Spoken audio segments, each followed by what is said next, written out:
আজকে যখন আমরা কিছু অবাক সত্য নিরপেক্ষ নির্বাচনের জন্য অপেক্ষমান রয়েছি, সেই সময় একটি ষড়যন্ত্রকারী মহল তার নির্বাচনকে বানচাল করার জন্য এই ধরনের হত্যাকাণ্ডের সাথে তারা জড়িত হচ্ছে।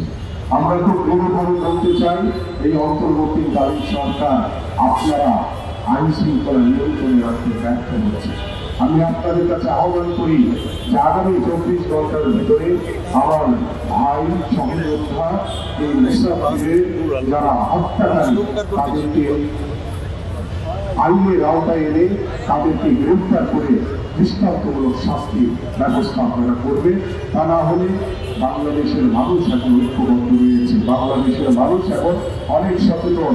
আমরা কোনোভাবেই আমরা যখন একটি শান্তিপূর্ণ বাংলাদেশ করার স্বপ্ন দেখছি, যখন একটি মানবিক বাংলাদেশ করার স্বপ্ন দেখছি, ঠিক তখনই এই ধরনের হত্যাকাণ্ডের সাথে জড়িত হয়ে আজকে বাংলাদেশে একটি অস্থিতিশীল পরিবেশ তৈরি করার অপচেষ্টা করছে।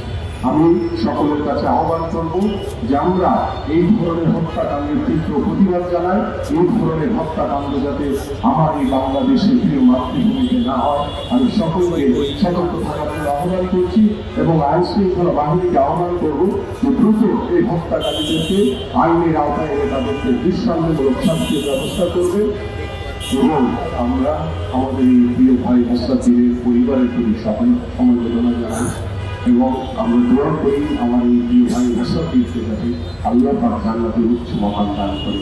এবং আমি আপনাদের সকলের কাছে আহ্বান করছি আমার প্রিয় ভাই মুস্তাফিরের জন্য আপনারা সকলে দোয়া করবেন।